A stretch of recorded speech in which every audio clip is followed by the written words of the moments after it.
the Poetry Center, bringing poetry to Paterson since 1980 at Passaic County Community College.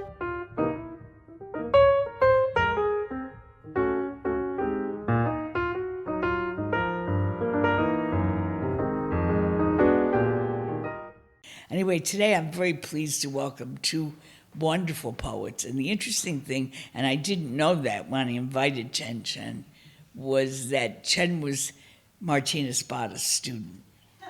And I didn't realize that. And I know how much I adore my students and how much I love it when they succeed and how much I love it when they do well. I think there's a Jewish expression, kvel. And I kvel for them. I just feel so wonderful. It feels so great to see them achieving so much. And knowing that when they first started, they maybe were a little frightened and that they got over that fear and were able to plow ahead. There are a lot of boring poets in the world, but I don't think Martine and I are turning any boring poets. Anyway, Chen Chen is the author of 2 books of poetry. I love this. Your emergency contact has experienced an emergency. And when I grow up, I want to be a list of further possibilities, which was long listed for the National Book Award and won the Tom Gunn Award, among other honors. His work appears in many publications, including poetry, 3 editions of the Best American Poetry. He has received 2 Pushcart prizes and fellowships from Cundam, the National Endowment for the Arts, and United States Artists. He was the 2018-2022 Jacob Ziskin Poet in Residence at Brandeis University, and he currently teaches for the low residency MFA program at New England College and Stone Coast. He lives with his partner, Jeff Gilbert, and their pug, Mr. Rupert Giles. And I love the name of the dog. Hi, Mr. Rupert. Come here, Rupert. Call him by his full name when you're calling him? Mostly just Giles. Okay, Giles. I love it. Okay, let's welcome Chen to the thing. Chen to the thing.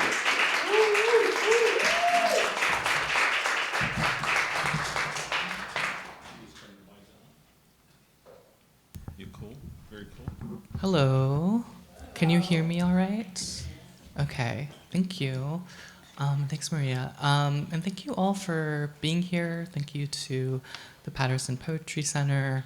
I am so deeply honored and thrilled to be reading with Martina Spada. I have so many great memories from those classes. At UMass, there was a poetry workshop. There was a class called Poetry of the Political Imagination, and there was a class focused on the work of Pablo Neruda.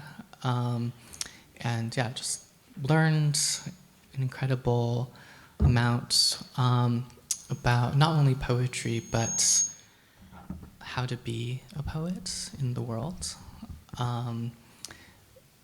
Which means a life dedicated to language, caring for the language, and something that I've passed on to my own students, or I've tried. Something that you had said about how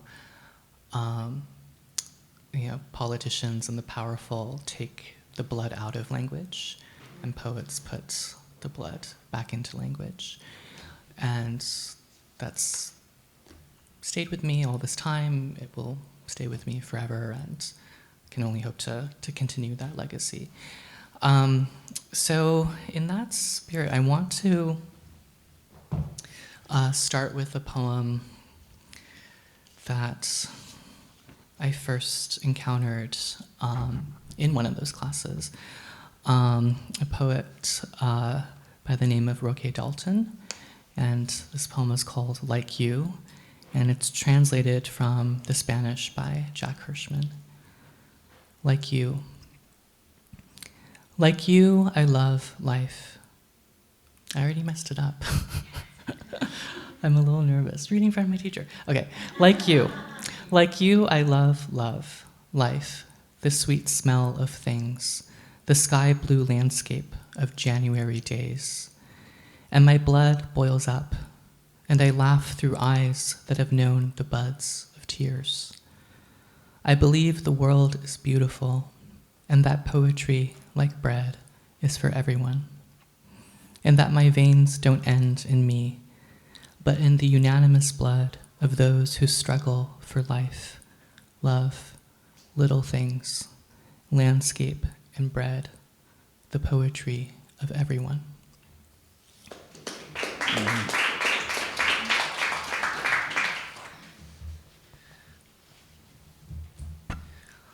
Okay, I'm going to read a bit from each of my books and then maybe a couple new poems. Self-portrait with and without.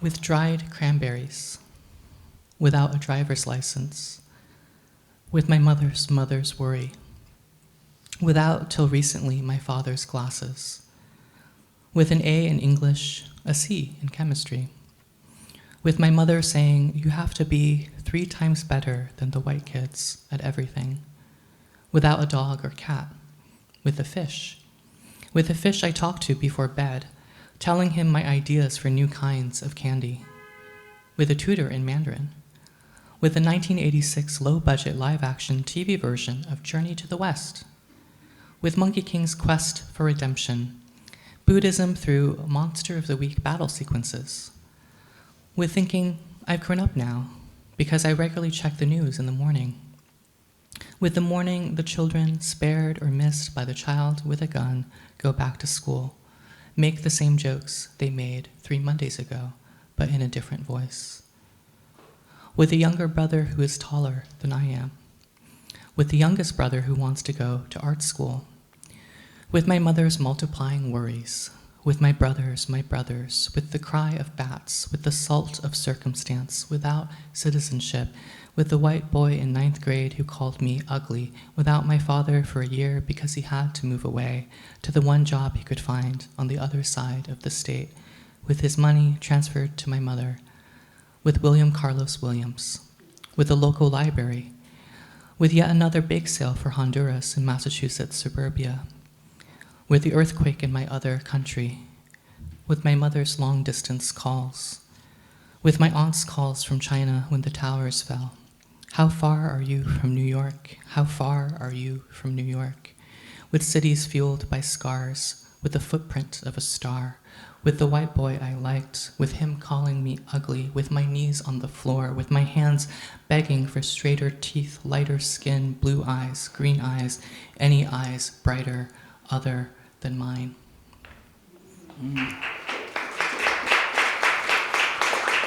Beautiful. Thank you. This next one, I think, Martine, you saw a very early draft of this, like 15 years ago, maybe. And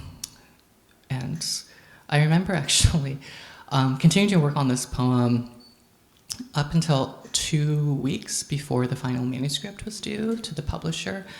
And it was already kind of running late with it. And I remember receiving an email from Jericho Brown, the poet who had picked this book for the contest that it won. And I felt very fortunate and glad to be able to work with Jericho Brown on this manuscript. And he had just really generous insights and suggestions for it. In particular, with this poem, we went back and forth on it. And again, I was already running behind on the deadline. And I remember receiving an email from him just saying, go back to the first section and try to cut 20% of it. And I was really scared that I wasn't going to make the deadline for the publisher. But I took what he said really seriously because I thought he had just such a great perspective on the poems. So I did do that, and I think it did make the poem better. So also thank you to Jericho. Race to the Tree. 1. I was 13 and it was night, and without even knowing it, I successfully evaded the Amherst police for 4 or 5 hours. It was night, and without having committed any crimes, I was pursued, looked into by the Amherst police. While perhaps I trespassed, scrambled up a tree past mine in its bedtime. Stoic and oak, it once served with dignity as safety. It stood so close to my family's apartment. It was pathetic the police couldn't find me. So close the oak seemed to be ours. But it wasn't. Every oak and pine and birch in the complex belonged to the landlord, whether or not he'd climbed each one himself. I'd scaled this old safe tree with my running shoes, planning to run away, if not far away enough, then for long away enough that my parents would start to miss me. I was 13 and it was night, and all night I stared at the moon from my tree, willing myself to think not of them, but of how it would taste to kiss, to be kissed, O moon, for a long time, for the first time, to be KISSING in this or any tree. 2. I wanted to kiss a boy on the throat, not the soft, smooth neck, but the protruding, tough core of a boy's throat, the part named after the very first boy and the stupid fruit his girlfriend made him eat. His girlfriend's ugly, I thought in my tree. I'd be much better for him. By dawn, I was still 13 and kissless, but had made it using my spy and JV track skills 8 blocks away, without being detected, to the university, the glass and concrete country, where my parents put on their best American accents and smiles to earn degrees, the equivalents of which they'd already earned in China. I was 13 and wouldn't have said it so succinctly, but I knew something about the sadness of the facts. O moon, hungry moon, unkissed and silent, I would kiss you.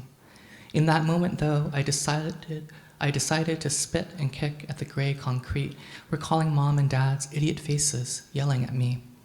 I was 13 and it was morning, and the concrete deserved my punishment, and my climbing it like a tree, and my installing myself everywhere as the landlord, here, and everyone should see. It was morning and my eyes hurt in the growing light. And then as the sun poured its useless gold on all the solid gray, as I was about to reach the top of the slanted edge of a wall, for the first time, my speedy, stealthy sneakers failed me, and I slipped. 3. Ankle twisted and whimpering, I limped back home. My mother rushed out and greeted me with pale-faced silence, then a command to get in the car.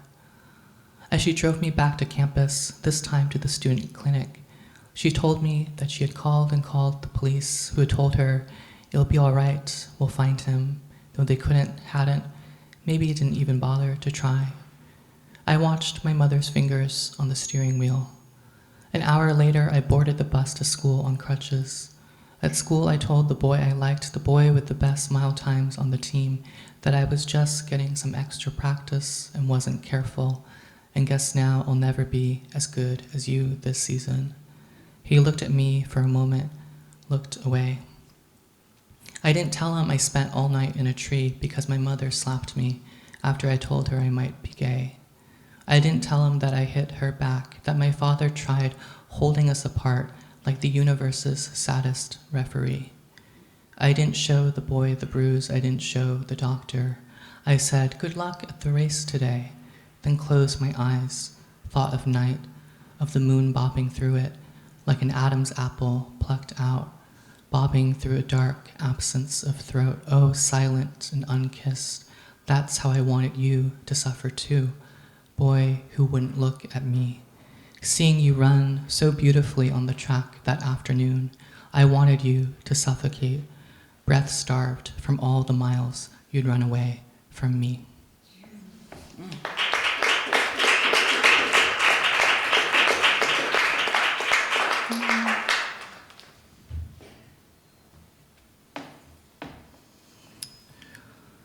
Okay, so moving into my second book, I wanted to read this poem that is dedicated to the 49 victims of the Pulse nightclub shooting of June 2016 in Orlando, Florida.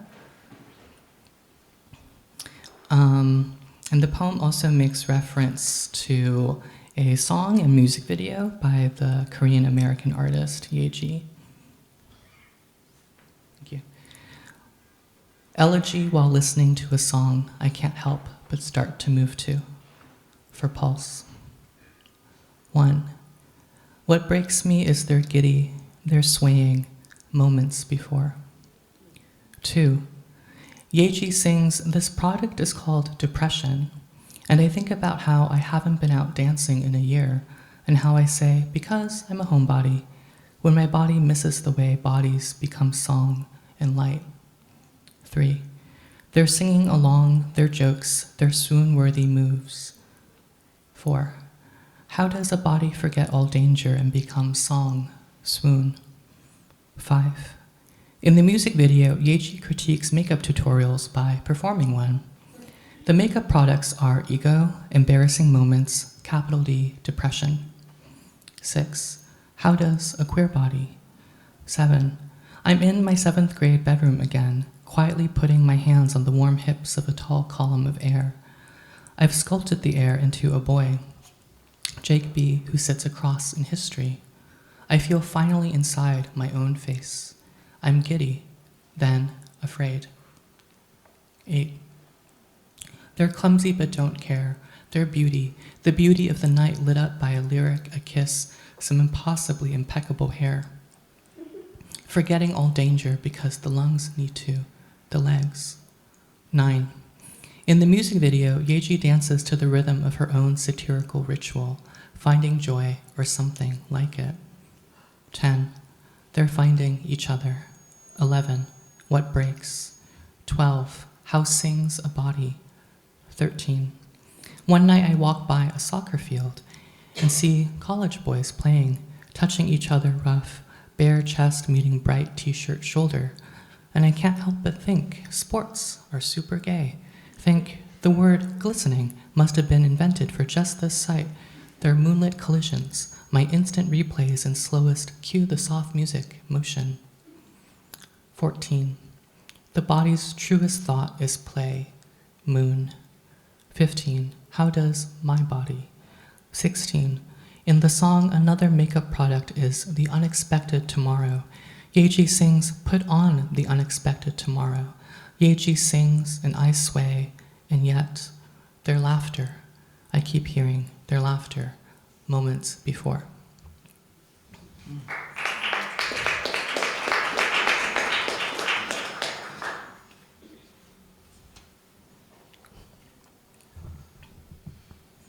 I'll take a sip of water.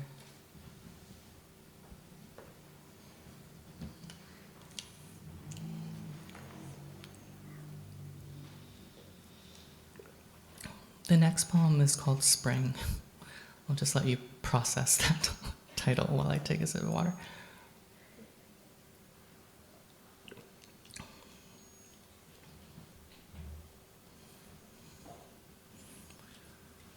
Spring. 75 degrees and we're 3 ready for this, queers in the most flattering shorts. 3 queers ordering too much ramen or just enough, who can say? 3 queers in a FedEx ready to print poems for a long overdue queer salon. 3 queers drinking definitely too much coffee. 3 queers and I'm the one visiting for just the weekend, so let's stay up talking. I mean, have I told you yet about going to my omelet place for lunch the other day, and this guy I overheard? How I was in the middle of eggy arugula bliss when he said, bisexual, all slow like that, to another guy, as though it were a new type of omelet. Though maybe it is. Let's ask the waiter. Did I tell you how he went on? That's what Sarah told us yesterday. And the other guy clicked his tongue like I'm sorry to hear. And the first guy said, bisexual, quickly this time, quieter. She must have heard it on TV, from her friends, you know. She's only 14. And then he sighed. Only 14, already deciding to ruin her life. And then I almost said, what the fuck are you saying? Almost leapt out of my chair to ask the other guy, why the fuck are you fucking nodding? but I didn't. I got scared. Not of them, of my hands, how my hands had curled into fists. 3 queers remembering, but you're only 14. 3 queers talking about last week. 3 queers feeling like 20, drinking ever more coffee, telling sleep to go bother the streets. 3 queers staying up until late becomes early. Mm-hmm.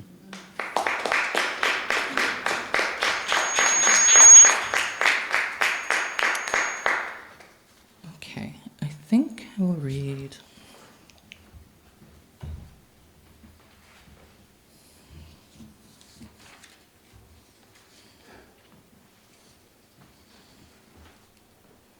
I'm going to read some new poems. This first one is called Crab Fried Rice. It has a longer title than that, but it's going to take too long to explain. So it's just called Crab Fried Rice. The world contains crab fried rice and is thus beautiful. Or crab fried rice is more beautiful than the world. Which is true? Which is truer? The world is terrible and people are beautiful. Or people are terrible and the world beautiful. I know this. Life is a joy and living's hard. In other words, being alive, isn't that the hardest joy? And love a kind of death that means you're living? Or is love the very aliveness that helps you to, one day, die? Please tell me if I'm wrong, but I think it's like this. Love, when it's love, is a world, a kinder here in which you wake after a nap, that followed something of an argument, to the smell of rice cooking, no, cooked rice reheating, and then you're at the table, watching scallions fall on all that crab, a huge helping, true heaping of both, delivered by the hands that know you terribly well. Let's talk, he says, he who knows you. Love crab and scallions, hate confrontations, these meetings with truth, your own innermost, and the innerly together. But as your heart, or more crucially, your belly knows, they have to happen. So why not over this radiant bowl of rice? Little feast, like what your parents made for you, plus the kind of conversation they rarely made with you. Love as food and words, both. And maybe there's still a beautiful chance for this both with them. They must sense it too, how being alive is the most serious thing, and living the funniest. But first, sit with him, eat and talk, remember to chew.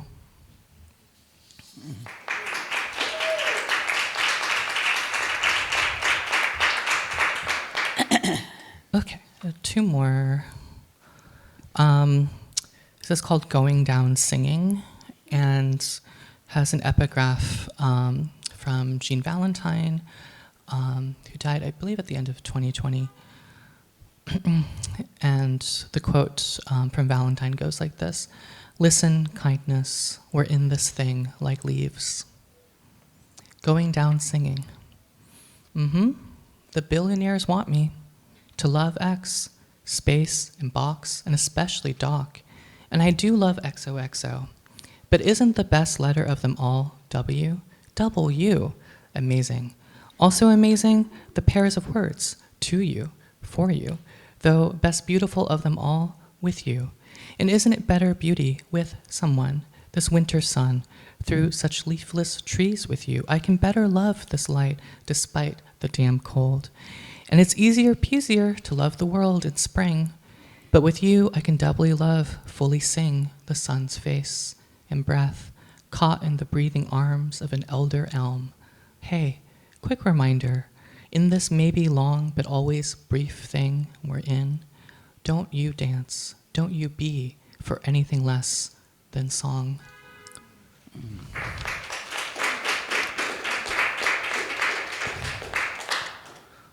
And this last one is called Have You Eaten Yet? And it's kind of, in many cultures, another way of asking, how are you? Right? Have you eaten yet? Have you eaten yet the mystery of your lungs, the spaceship of your yes, the ethereal of your puns, the eternal of your sex, the chic vivacity of your spiritual and political and sensual rage, the tiny, extremely efficient post office of your least wild dreams, the enormous hocus of your trembling pocus, the dirt of your muse, the deity of your musk? Why haven't you eaten yet this daily breath of yours? Come eat this chest magic, brain planet, this mischief and power, this anger, good anger, your anger, from which you sing your most joyful, deepest no. Thank you. Yeah, I knew ahead of time that Martine and I would be reading together, but I was still a bit nervous. I mean, I think it's just, nerve-wracking when it's, your former professor who you just respect, admire so much, and I love his work. I've loved his work for many years. And I also know what an incredible reader that he is. I mean, so I'm glad that I went first. I mean, I could not follow up on his incredible reading. But, it was such an honor. And yeah, I'm just so glad that we got to do this together. Did you always want to be a poet? A writer. I think I always wanted to be a writer since I was very little. I just loved being able to create my own world out of language, and I just found it so freeing. And it wasn't anything that, any authority figure from a teacher or parent was really expecting me to do or telling me to do. And so I felt like, oh, here is something that is my own, and it's really my own imaginative space, it's my own creative space. And so, yeah, I think early on, I felt like writing was something that I would become really passionate about and continue. What could you say or share with those folks? Is there any words of encouraging? Are you able to, help folk just from saying, okay, you do this, you do that? Yeah, I think it's really a matter of how you pay attention to things, including yourself and your own life story, but also the world around you. Just paying really deep, close attention and giving everything around you and also within yourself that care, because I really think, a poem can come from anywhere. And so often, I hear from my own students, oh, I'm not inspired, or, what do I have to say? Is anything that I think about worthy of being in a poem? And I think the answer is very much yes. And, it's a matter of how you pay attention. And I think poetry is a chance to really take your own life seriously.